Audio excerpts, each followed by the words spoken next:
Welcome back to our final session of Keeping Kids Safe. Our team would like to say a big, huge thank you to all our presenters and participants for contributing to this powerful series. We have greatly enjoyed our discussions and have been inspired by your commitment to keeping kids safe in your own communities. With folks from schools, mental health centers, churches, hospitals, law enforcement, primary care, and even libraries, this has been a unique opportunity to bring people together to tackle a very challenging topic.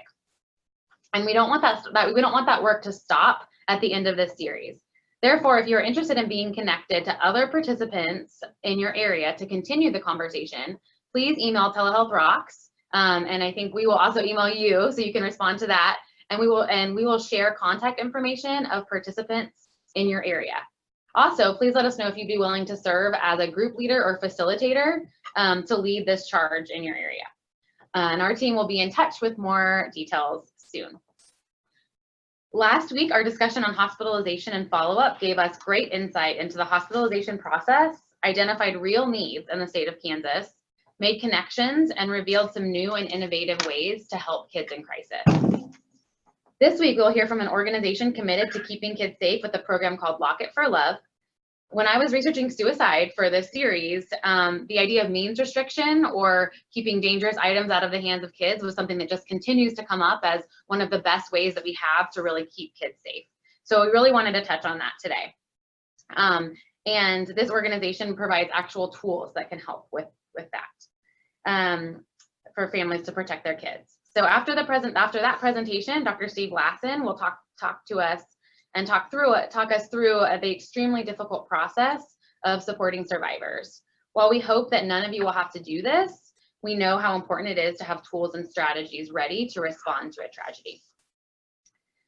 Because it's a collaborative learning community, we ask you to turn on your cameras so it feels like a community. Please continue to use the chat box. You all have done a really great job with that. So please continue to use that for your comments and your questions and sharing resources with one another. And we'll do our best to address those throughout the session. We want to encourage people to share, again, questions and cases, but remember confidentiality as usual, that we're all bound by HIPAA and FERPA, so we want to be really respectful of that. And after today's session, as usual, you guys will be sent the presentation slides, a link to the recorded video, a resource list, and an evaluation link. On another note, we have been getting great emails from you all about some other additional resources that you would like to share with the group, so we're going to add those as well. So again, thank you all for just being so active and sharing some additional books and resources with the group, so we'll add those to the list. So it's important for you guys to respond to that evaluation so that you get your CME credit, you get credit for being here, and so that we can get our feedback and also share that feedback with our funders and continue to provide these types of sessions at no additional cost or no cost to you. And then as usual, we want to emphasize that this training is for educational purposes and is not set up to provide clinical services. That we know this topic can be very distressing, and so we'll have some staff staying a few extra minutes to debrief if necessary. We'll also send out those resources for the local community mental health resources in your area that you can contact if you feel the need for additional support. And of course, as always, if you or someone you know is concerned or thinking about suicide, please call the National Suicide Hotline at 1-800-273-TALK. And if there is an urgent threat, go to your local emergency room. So let's get started with some introductions. While we are introducing our panel, please respond in your chat box by telling us in 10 words or less, how do you help families restrict access to dangerous items when a child is in crisis? And what are the challenges you face when trying to help families restrict access to dangerous items? I know that can be kind of challenging. So again, I'm Skylar Bellinger. I'm a psychologist here and one of the co-investigators on the Telehealth Rocks grant. And so we'll kind of go around to our other presenters as well. Good afternoon. My name is Barb McNeil, and I am with an organization called Grandparents Against Gun Violence. And my name is Chris Klensky, and I am a board member on Grandparents Against Gun Violence. I'm Steve Lassen, pediatric psychologist here at KU. I'm Alice Chung. I'm a postdoc fellow on the Telehealth Rocks project. I'm Michelle Utt. I'm a program manager for the Telehealth Rocks project. And I'm Robert Stiles. I'm a program manager with Telehealth Rocks too. Have you guys seen any responses come through yet? No. Okay, well, if we get any as they come through, we'll kind of try to address those. But let's just go ahead and get started with our first presentation. So take it away. Okay, I'm going to tell you a little bit about our organization, Grandparents Against Gun Violence. We work to reduce gun violence and keep children safe in their homes, at school, and then the community. And we do this through working to educate, advocate, and participate in the community. We started in 2013 in Kansas City, Missouri, after the tragedy at Sandy Hook Elementary School in Newtown. And we are an all-volunteer 501c3 with 300 members and about 2,000 supporters. We are not against guns, we are for gun safety, and we are for sensible measures to reduce gun violence. Our group consists of a wide variety of volunteers who are passionate about this issue. Many of us are retired and in business. I myself am a retired sort of pediatric nurse with about 40 years of experience. So this is a passion of mine, and we're all passionate, we're interested, and we're interesting, and it's a powerful organization. In 2018, over 158,000 people were shot, resulting in close to 40,000 fatalities from gun violence.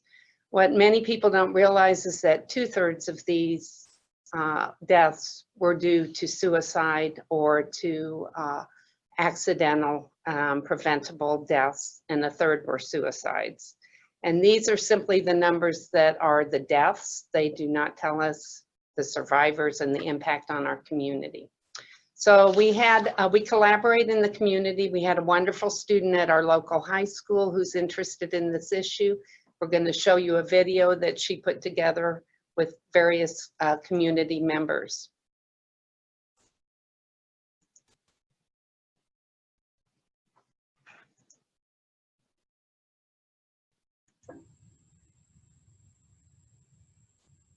Take care of each other.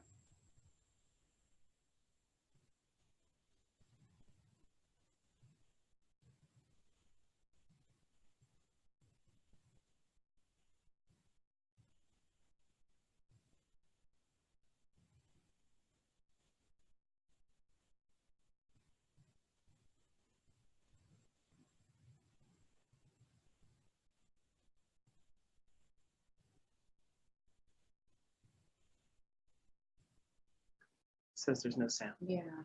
We're working on the sound for the video, so we will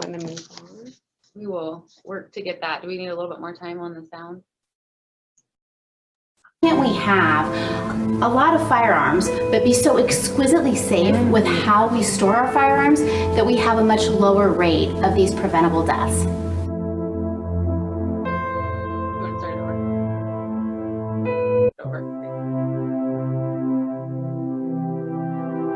When you take care of a child who has a gunshot wound, it is so tragic, because the number one thing we know with most of these things is that they're preventable, highly preventable. A lot of people believe that they can just purchase a firearm and all of a sudden they're a gun owner, but they forget about all the responsibilities that go along with that. We have to find ways to manage our guns in our society to a point where they're not a threat. So why can't we be an outlier in our region here in the Midwest? Why can't we have a lot of firearms, but be so exquisitely safe with how we store our firearms that we have a much lower rate of these preventable deaths?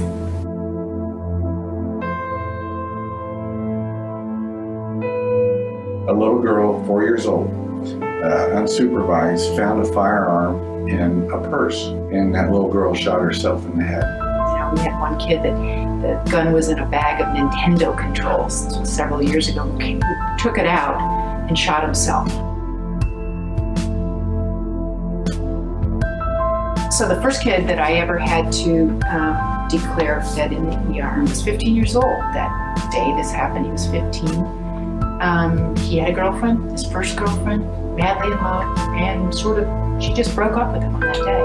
And he was very sad, very despondent. And he went home very sad, and his gun was kept in his closet, and it was kept there with the bullets, and he turned that gun on himself and shot himself in the head.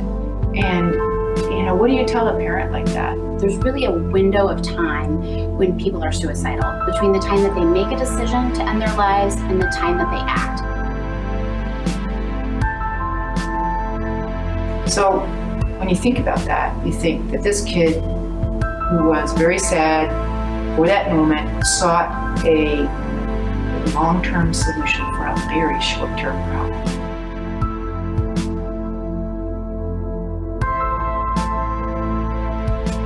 This program is an amazing program. That's why I have asked to partner with them. They have generously given countless numbers of quality cable gun locks to the community free of charge. They always come accompanied by a local law enforcement official who is well equipped to really demonstrate and explain and answer questions about how the gun lock works with different types of firearms. So I think they're really shedding light on a really important issue in our community. Firearms are here. They are part of our community. I think what we need to really focus on is that this isn't about being pro-gun or anti-gun. This is about how we have an opportunity to be safer with our guns.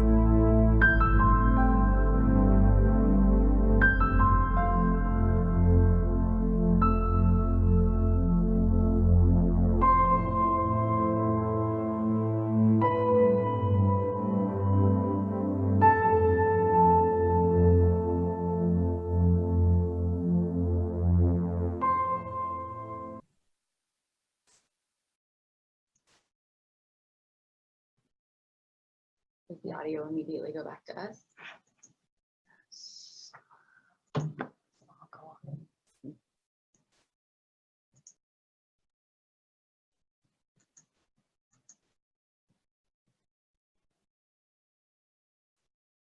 We're trying to get this set up. I don't know if you guys can hear us yet. We're gonna make sure you guys can hear us now and not the video. So if you can hear me, please type in Yep. yes. Okay, great. So then we'll go ahead and keep going with the Next. Next slide. presentation. Well, this is Barb McNeil again from Grandparents Against Gun Violence. Every time I listen to that video, I feel its impact. And we're so thankful for the young student who helped us direct and produce. This was really the impetus for our Lock It for Love program, which is one of our organization's two major programs. It really demonstrates why it's so important to emphasize safe gun storage in the home. If you're interested, Madison has also produced another video that deals with red flag laws, and it focuses on the recent shooting at Highlands Elementary School in Mission, Kansas, where fortunately no students were hurt, but there was a young man who lived across the street who had access to a firearm that probably should have not had access, and we'll be glad to share that as well. As emphasized, this program really talks about the partnerships that we've developed, primarily with the police departments on both sides of the state line, both Missouri and Kansas. We have worked with police departments anywhere from the inner city, Kansas City, Missouri, and Kansas City, Kansas police, to the suburbs, to the more rural areas. And we would definitely be interested in expanding this program throughout the state if we had support from other volunteers like ourselves, law enforcement, and possibly other medical professionals as well. We see this program as a win-win-win. It's a win for our volunteers to get out into the community and participate. We believe that law enforcement sees it as a positive way for them to be seen in the community.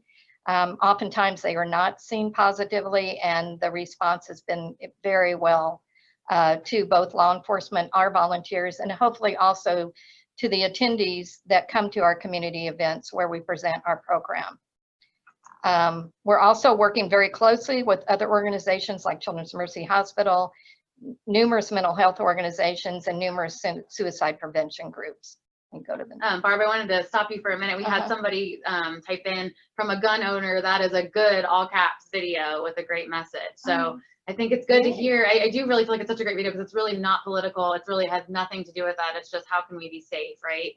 And then people are already asking if there's, you know, the program in effect for free gun locks, and that answer is yes, but it kind of depends if you guys are in their area. And so I think what Barb is saying is if there's people that are interested, you know, to kind of growing this into different areas, they'd be interested in partnering with you.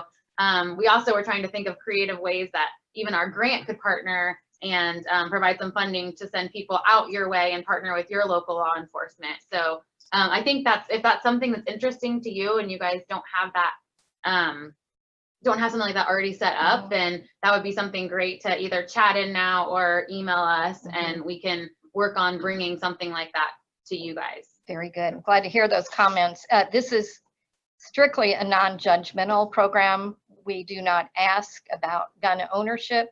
Our whole emphasis is to try to protect our children and grandchildren. So this is a great segue to the next slide, which is our Lock Up for Love statistics so far.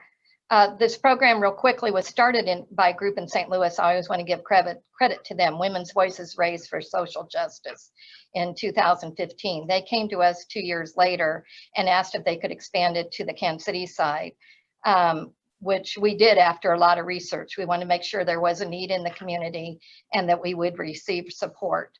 So our results to date, we have been extremely busy, and we're proud to say that we've now participated in 112 community events since July of 2017. Our most recent event was at Children's Mercy as part of their drug take-back program last week. And then our next two events are with schools, which I thought was pretty interesting. We're doing a middle school parent meeting next week, and then we're making a presentation to Head Start parents the following week. So we kind of go wherever we're asked, and oftentimes we ask if we can go. So we do it both ways. To date, as you can see in the slide, we have distributed over 2,700 free gun locks, and we're a fully self-funded program. We just got our first grant to help us. And we give out an average of 25 locks per event. So that costs about $100 per event, not including the printed materials. And one other interesting stat is that it's just not being distributed to people in the Kansas City metro area. When we go to events, people may be visiting from other parts of the state. So Missouri or Kansas or other states. So we have given to over 280 zip codes so far. And if you're interested in your particular zip code, we could provide that information. And as I mentioned earlier, it's a great opportunity for our volunteers, and over 70 have participated to date in this program. I'll go to the next slide. Getting lots of positive feedback about, you know, Really? love this idea, and so.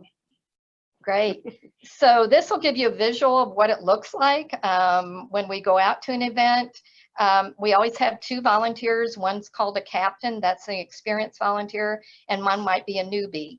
And then we're always assisted by a law enforcement person. We're currently working with 12 different police departments in the Kansas City metro area. And in this particular picture, this was another event we did at Children's Mercy. So you might recognize Dr. Sullivan again from Children's Mercy and some of her peers. This happened to be a suicide awareness week where we participated. So the program continues to grow. It's keeping Chris and I very busy. And like we mentioned, we'd be happy to see it grow even further because we really truly feel like we're making an impact. So we can go to the next slide. Just very quickly, Chris mentioned in the beginning that our motto is educate, advocate, participate. Our one other major program we do is something called our Heartland Community Forum, which is held every year on Columbus Day. We just had it a couple weeks ago. We had 275 people attend at the KU Edwards campus. We always bring in a keynote speaker. This year it was two gentlemen.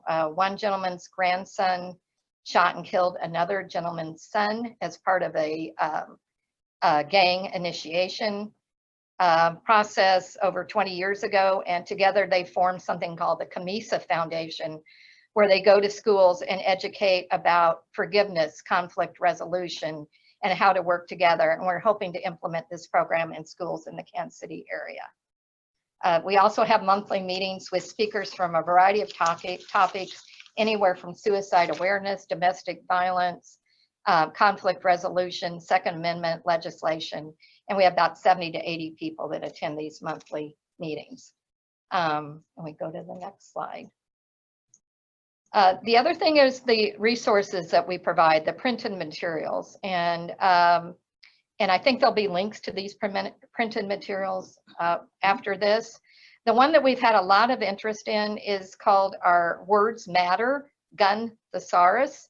And oftentimes we don't think about the words that we use in everyday language, like bullet points, shoot me an email. It's a list of over 100 words and phrases that we often use in everyday language that maybe if we think about it, we could find other ways to communicate with people, and that could have a positive impact.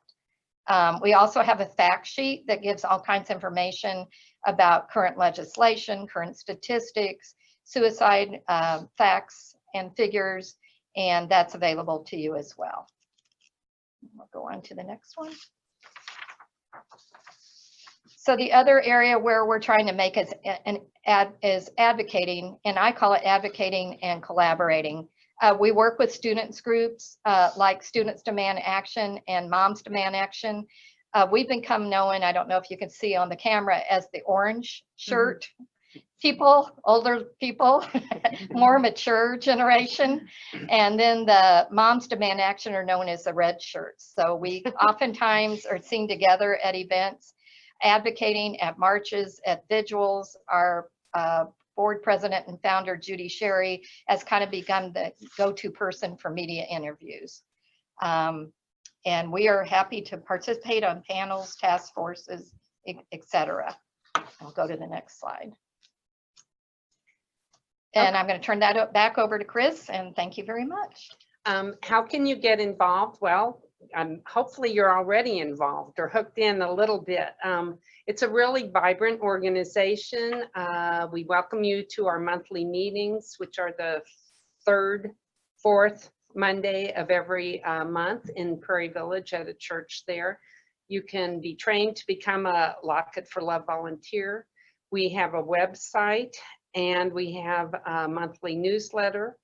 We work to, you can be involved in your legislator, you can vote, and you can talk, and you can seriously listen to people who have other points of view, so we can come together to promote a safer society to raise our children in and to help address the issue of gun violence. Next slide, please. This is just what motivates us, and more people know someone who has been impacted by gun violence, and we all carry this burden as a society. I want to say that we started out as grandmothers against gun violence, and we have too many men, so now we're grandparents, and we're happy about that. We love it. So next slide. Thank you for your attention, and we would love to reach out to you. This is our goal, just keeping everyone safe. Thank you. Perfect. Thank you so much. We had lots of great comments about people interested. I didn't see any specific questions that we weren't able to answer. No, just some questions about how to get it in the rest of Kansas and even in other states, and a lot of very positive feedback.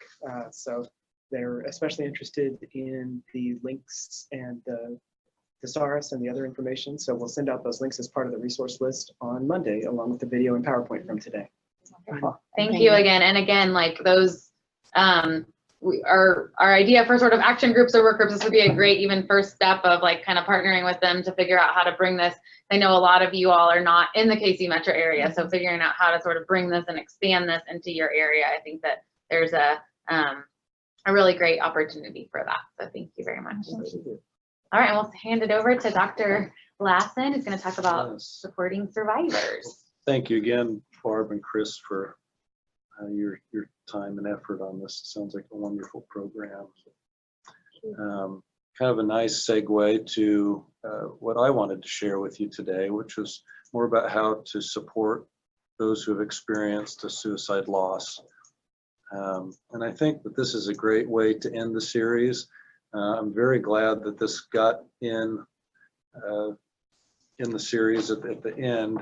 You know, as we were talking about different topics to present on, this was one of many, and I'm glad that it made the cut, because I think it's something that we don't talk nearly enough about, and something that really affects our communities, and something that we can improve the support for. Is there any way to look at the notes? Yeah. Why? So these are our objectives, to really look at best practices and research around supporting survivors, and what we can do as individuals and communities to do that better.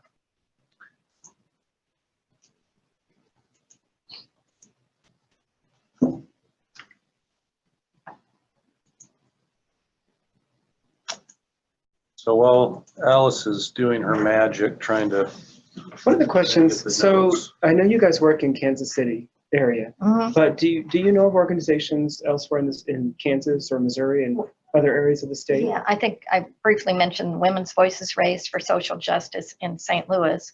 Then they started a program in Southern Missouri, Okay. in Springfield. I'm not sure, I think the person that was heading that up has moved, but I could find out more information.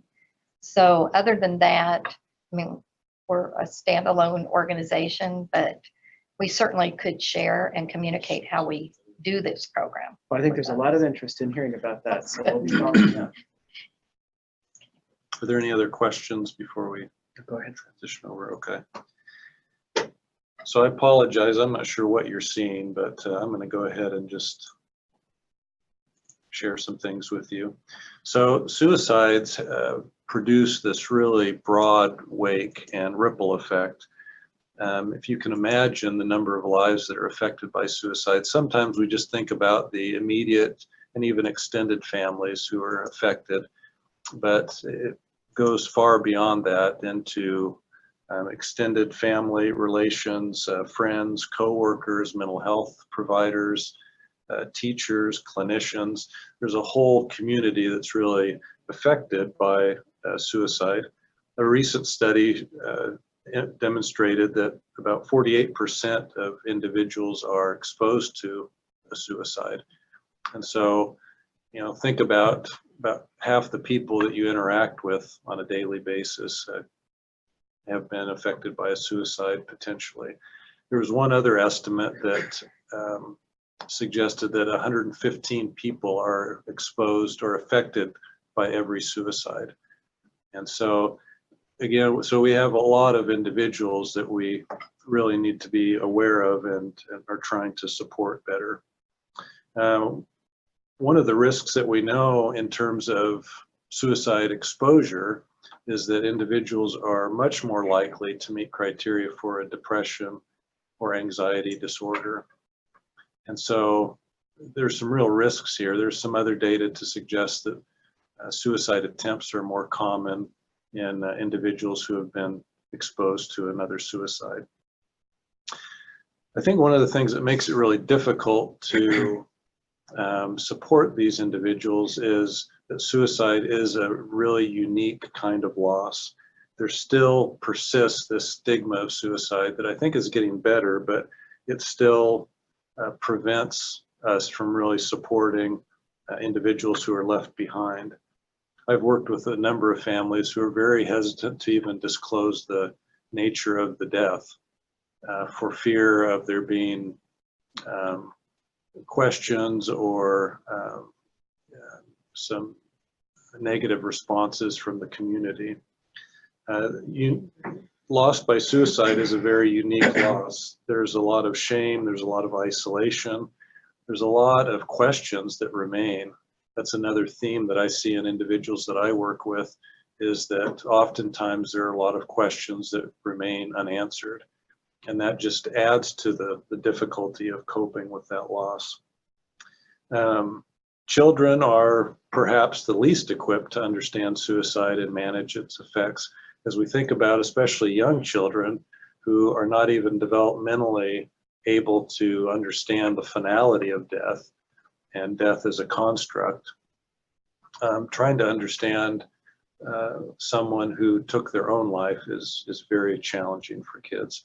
And we'll talk a little bit more specifically about children later on. So just real briefly, I won't go over this in too much detail, but just to demonstrate this continuum of the effect of how suicide exposure can impact individuals. And that goes, you know, in the inner circle there, that starts with those who have really long-term bereavement challenges, ones that don't go away, ones that we would kind of term experiencing complicated grief. We'll talk about that in a moment as well. And then all the way to those who are perhaps just exposed to the death itself through witnessing it or hearing of it secondhand. So there are a lot of different levels of how individuals are exposed, and we need to understand that, because depending on the level of exposure, their level of risk is different, and level of what they need and would benefit from is going to be different.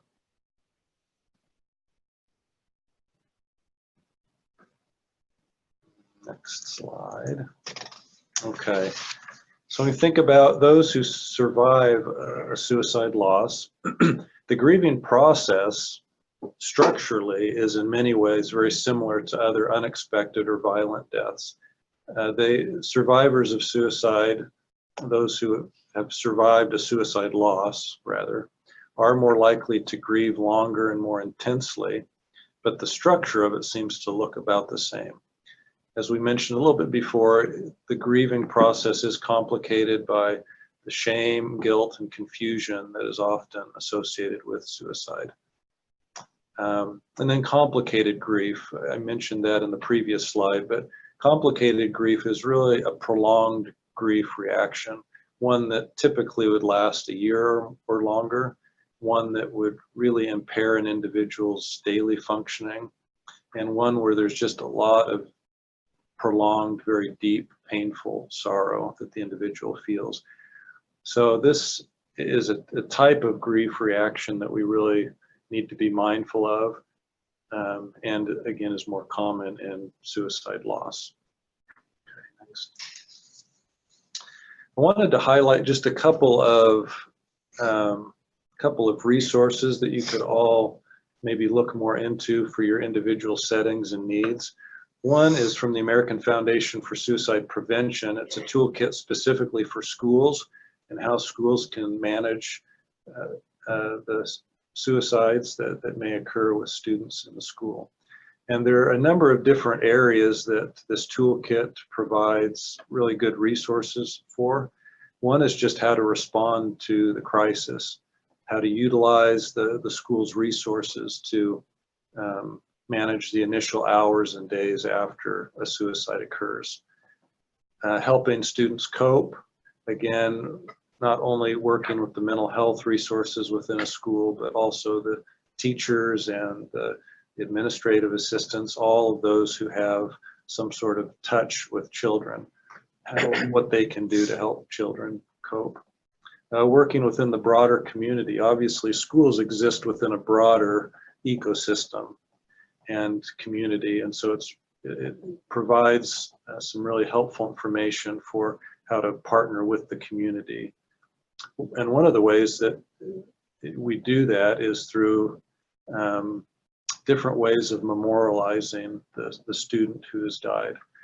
And so there's some good resources within the toolkit to understand how to go about that. As you can imagine, with schools, most don't feel very prepared to do something like this. So again, has some great ideas and strategies for that. How to manage social media.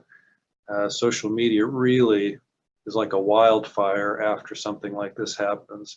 Kids are posting all kinds of things, sometimes without accurate information. And so it's important for schools to be able to manage that, manage the flow of information through social media outlets. And then recognizing the real danger of suicide contagion and having there be subsequent suicides or suicide attempts after one has occurred in a school. So it addresses a lot of really great areas, and I would encourage those of you who work in schools to really access that and spend some time looking at how to implement those. Okay. And then a few years ago, there was a really great set of national guidelines that came out helping us understand how to respond to grief, trauma, and distress after a suicide. So this is quite a lengthy and detailed set of guidelines. And again, I would encourage all of you to look at these guidelines, because it's really meant to provide practical suggestions for not only communities, but for families and first responders and hospitals and all kinds of different sub-communities. Some of the things that they really highlight in their set of guidelines, one is the need for this coordinated, comprehensive community response, going through the school systems and through the medical providers in the community, law enforcement. All of these play a role in a coordinated response that can help survivors. Providing useful information after an event happens, how to train and help support first responders, practical assistance. I think this will be highlighted a little bit in the case study that I hope to get to in a few minutes. But there's a lot of practical assistance helping families arrange funerals, helping them decipher, the survivor benefits that insurance companies offer and things like that. Support from social networks and communities, how to engage mental health professionals and other providers using peer support, and some specific focus on helping to support children and adolescents. Okay. So I think one of, well, okay, what's the next slide? Next.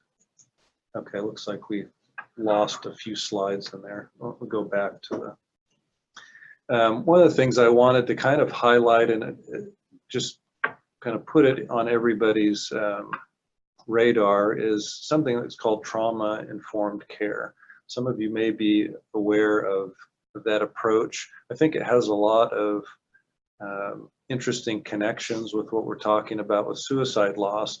It's really a way to recognize and understand the effect that trauma has in our communities. And it's really about building communities, clinics, schools that help to support individuals who have experienced trauma.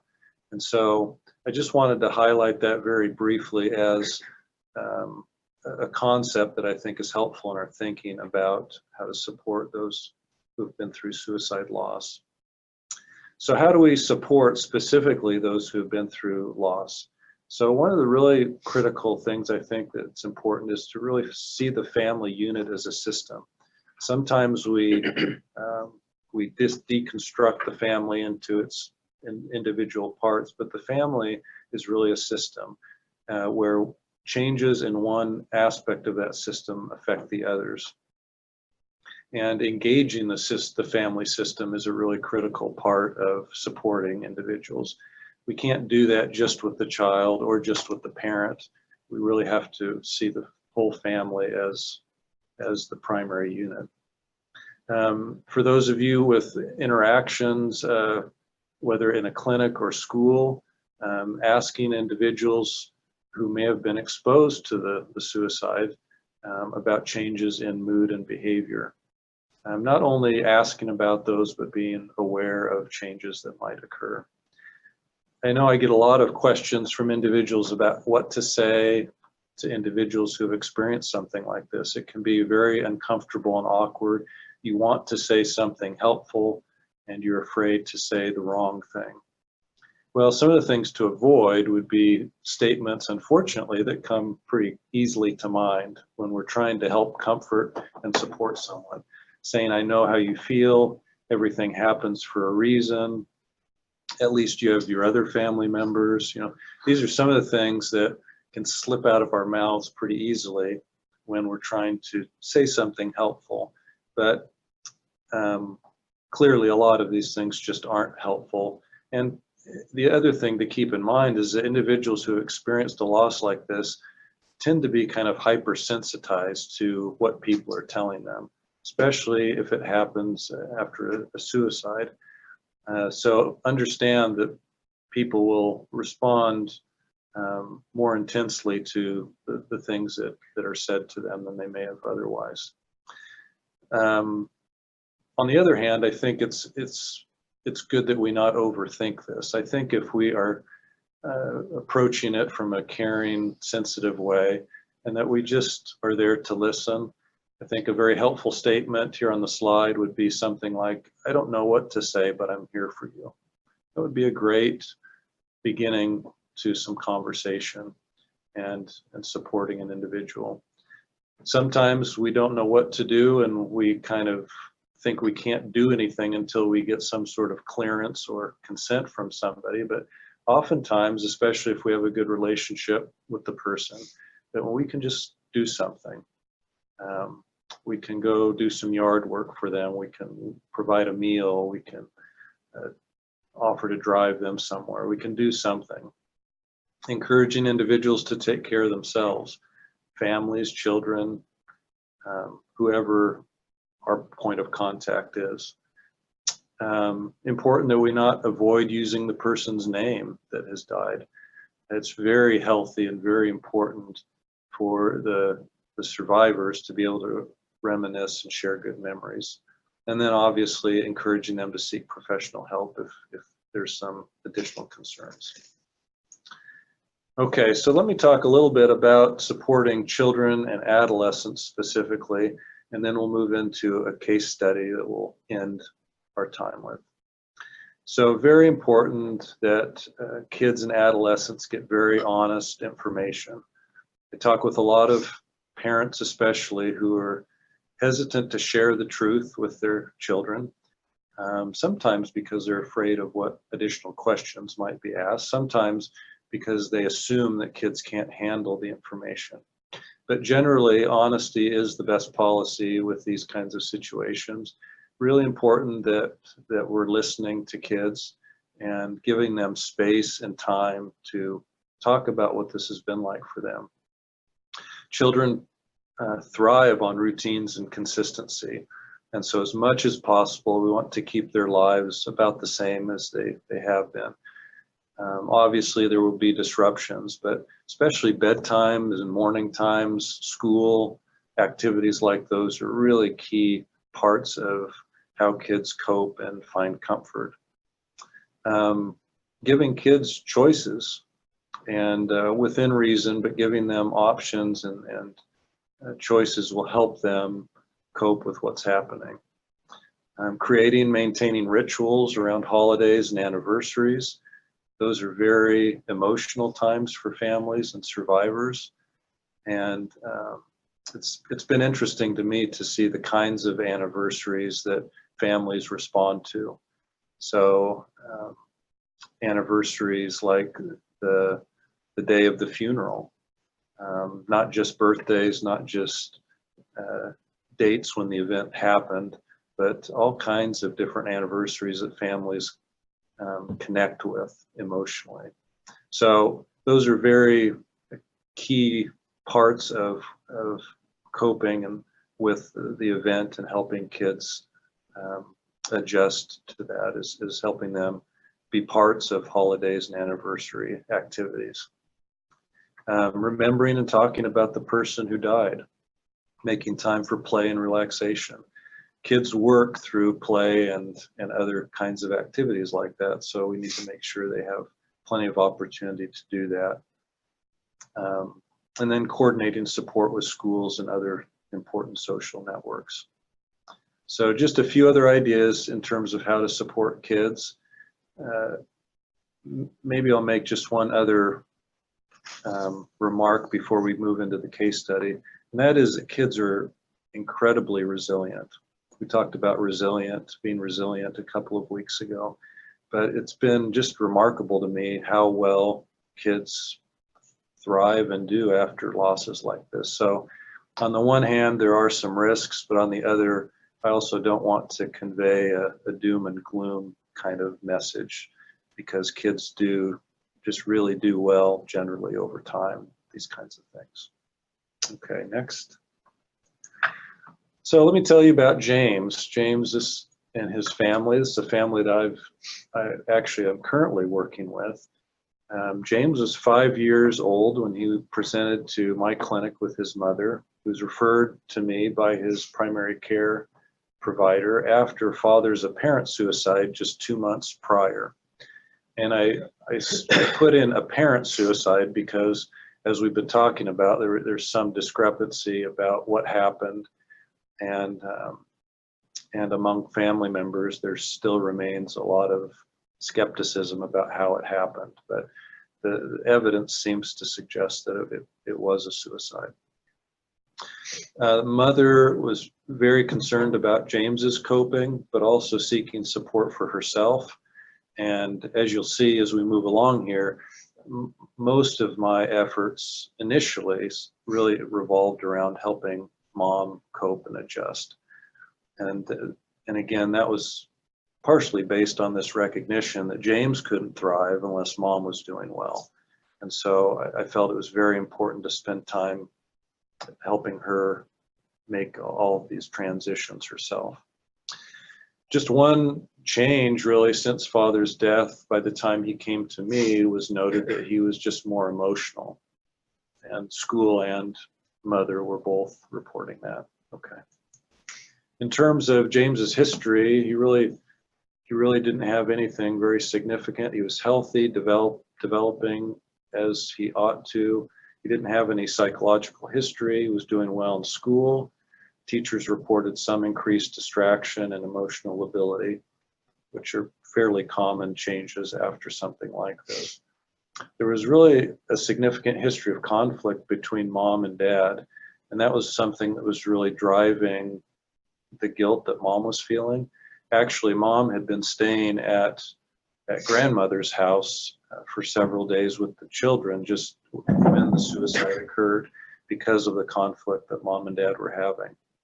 And so I think that, that says something in terms of how mom was processing all of this. Fortunately, for the children, they didn't witness anything. That would be something that would really elevate their risk, as if they actually saw dad or had any exposure to the event. There was also a history of conflict between mom and father's extended family. I'm still having difficult time understanding this, but the extended family on his side held the funeral and did not invite mom. And so, again, it speaks to the conflict within the family, but also the difficulty in everybody processing what happened. Father's family really was blaming mom for a lot of what had happened and the eventual suicide. And there was just a lot of conflict between them, and the extended family's access to the children, getting to see them for visits, things like that. Father also had a history of drug abuse, had recently been in prison for a parole violation. So there were a lot of social challenges that this family was also dealing with. So initial reactions, as noted before, James was more distractible. He was more emotionally labile, both at school and home.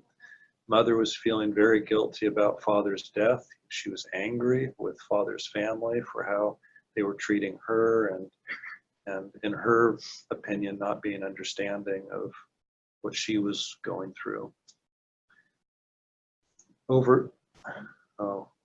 Missed a few more slides, so let's see how good my memory is. I think we have them for you. So some of the ongoing, they're here. Oh, that's all right, we're just about done. So some of the ongoing issues, a lot of them surrounded mother and her difficulty. Mom was having a lot of practical difficulties. She had never really put together a budget. She didn't know a whole lot about insurance and disability and different services and supports that would be available to the kids and to the family. She hadn't been working, and so all of a sudden there were a lot of practical issues that mom needed support around. And so I remember one of those early sessions with her, I sat down and we created a budget together. And we talked about, you know, some of the case management and liaison kinds of needs that she had, and connected her with a social worker who would be able to help with more of her questions. Mom was also experiencing a significant amount of depressive symptoms and anxiety, and so time was spent helping connect her with appropriate resources for herself. There were some moves, so mom had to relocate, and she started working. And so there were a lot of practical decisions in helping mom, as well as her own coping. And we actually just had some conversation about the upcoming holidays this year and how mom wanted to start handling those.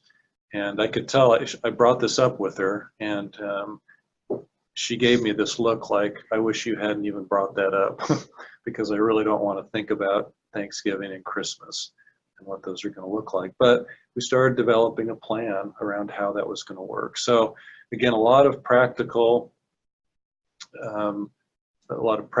difficulties that need attention early on after something like this happens. One of the things I think the case, just for me, highlights is the number of systems that have been involved. We have the pediatrician, who's very involved with the family and tracking how they're doing from a medical standpoint. The school system is certainly very involved. It was important very early on to let the school know what had happened. We have social workers and case management services that are helping. Mom is also engaged with her own counseling and is receiving some medication management from her physician, and then mental health providers. So you can see the array of systems that are involved, each playing a really pivotal role, but no one doing everything by themselves. So I think it highlights again some of the needs that families have, particularly those who have survived suicide. So I think we're going to stop there and maybe take some questions. Questions that have come through? One of the questions that came a little while back was whether there are any programs for survivors of attempted suicide that anyone's aware of. There are not any programs per se that I'm aware of. There are a number of guidelines. There are some recommendations for how to approach post-vention efforts, which is just another name for providing support for suicide survivors, but no evidence-based programs that I'm aware of. And then one of the questions for the Grandparents Against Gun Violence was, are you aware of national organizations similar to your group? Or Probably the closest would be the Moms Demand Action. That's a national organization. So there may be chapters in other areas in Kansas that they could look for. They are a national organization. We're a standalone, just Kansas, Missouri, but that would be the closest to us. Colleen Bamford said there is Good Grief of Kansas and Healing Conversations. I'm not familiar with those organizations, but And we did have a suicide survivor that was one of our breakout session leaders at our forum a couple weeks ago. And I think she leads an organization called Speak Up here in town. Are you familiar with that? I'm not familiar with that one either. I could get more information on that.